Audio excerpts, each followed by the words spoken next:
Next 9 news. मैं हूं आपके साथ मेघा। रुक करेंगे महाराष्ट्र की तरफ। सियासी घमासान महाराष्ट्र में पूरी तरह से देखने को मिल रहा है और इस घमासान को रोकने की कोशिश एनसीपी प्रमुख शरद पवार पूरी तरह से कर रहे हैं।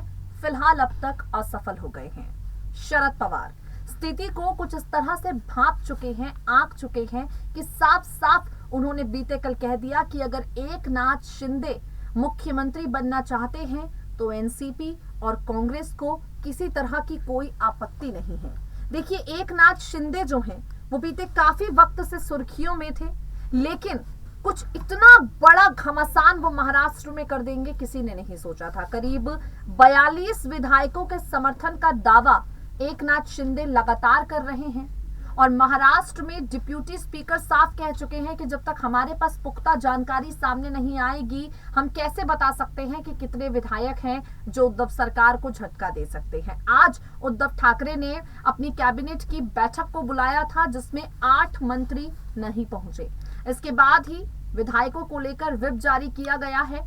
आपको बता दें, शरद पवार से उम्मीद लगाकर हर कोई बैठा था कि वो शायद उद्धव ठाकरे की इस मुश्किल परिस्थिति में मदद करेंगे। हर किसी को उम्मीद थी कि अब शरद पवार ही हैं जो उद्धव ठाकरे की कुर्सी को बचा सकते हैं, लेकिन शरद पवार ने बड़े सवाल खड़े किए हैं, बड़े इल्जाम लगाए हैं महाराष्ट्र के गृह मंत्री दिलीप वालसे पाटिल पर। शरद पवार का ये इल्जाम है कि इतना बड़ा विरोध यहाँ पर उद्धव ठाकरे के खिलाफ हो रहा था। भारी संख्या में विधायक मुंबई से उड़ान भरने वाले थे, मुंबई महाराष्ट्र छोड़ने वाले थे, असम जाने वाले थे। आखिर गृह मंत्रालय को किसी तरह की कोई भनक क्यों नहीं लगी? क्या महाराष्ट्र के गृह मंत्री सो रहे थे? इतनी बड़ी प्लानिंग हो रही थी, इसकी खबर तो सबसे पहले गृह मंत्रालय को मिलनी चाहिए थी, क्योंकि विधायकों की सुरक्षा, सांसदों की सुरक्षा महाराष्ट्र के गृह मंत्री की जिम्मेदारी है। ये गैर जिम्मेदाराना हरकत दिलीप वालसे पाटिल को काफी भारी पड़ेगी।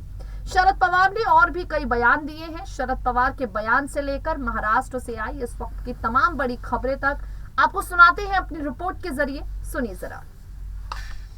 महाराष्ट्र की सियासत में जारी उठापटक के बीच शिवसेना के कई विधायक मुंबई से सूरत पहुंच चुके हैं। इस बीच महाविकास आघाड़ी सरकार में सहयोगी राष्ट्रवादी कांग्रेस पार्टी प्रमुख शरद पवार ने गृह मंत्री पर सवाल खड़े किए हैं। शरद पवार ने कहा, आखिर गृह मंत्री दिलीप वालसे को इस बात की खबर कैसे नहीं मिली कि शिवसेना के 22 विधायक फ्लाइट पकड़कर मुंबई से सूरत जा रहे हैं। पवार ने शिवसेना, कांग्रेस, एनसीपी की सरकार के गृह मंत्री दिलीप वालसे पार्टी पर तीखे सवाल खड़े किए हैं और साथ ही कहा है, राज्य का खुफिया विभाग सरकार को सतर्क क्यों नहीं कर सका, खासकर जब मंत्रियों सहित इतनी बड़ी संख्या में विधायक इस कदम पर थे। शरद पवार ने कहा, मुंबई से सूरत पहुंचे विधायकों की सुरक्षा की जिम्मेदारी मुंबई पुलिस के पास थी, जो सीधे राज्य के गृह मंत्री दिलीप वालसे पाटिल को रिपोर्ट करते हैं। ऐसे में ये सभी विधायक एयरपोर्ट जाते हैं, वहां से फ्लाइट लेते हैं, लेकिन इनकी सूचना ना तो मुंबई को होती है ना ही गृह मंत्री को।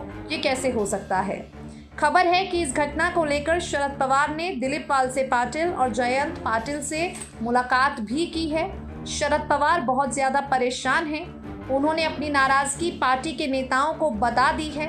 उनका कहना है, राज्य का खुफिया विभाग सरकार को सतर्क क्यों नहीं कर सका। आपको बता दें, शिवसेना के बागी विधायकों को लेकर शरद पवार अपनी ही सरकार पर सवाल खड़े कर रहे हैं। वो साफ साफ कह रहे हैं कि आखिर गृह मंत्री को इस बात की सूचना कैसे नहीं मिली। महाराष्ट्र में उत्पन्न राजनीतिक संकट के बीच शरद पवार ने बुधवार शाम मुख्यमंत्री उद्धव ठाकरे से मुलाकात भी की है। इस मुलाकात के बाद शरद पवार ने साफ साफ कह दिया है कि अगर एकनाथ शिंदे मुख्यमंत्री बनना चाहते हैं तो हमें किसी तरह की कोई आपत्ति नहीं है। अगर वो मुख्यमंत्री की कुर्सी चाहते हैं तो ये कुर्सी वो ले सकते हैं, ना तो हमें कोई आपत्ति है और ना ही हमें यहाँ पर किसी तरह की कोई परेशानी है। वहीं अगर बात करें शरद पवार से हटकर एकनाथ शिंदे की, तो शिवसेना के बागी विधायकों के तेवर नर्म नहीं हुए हैं।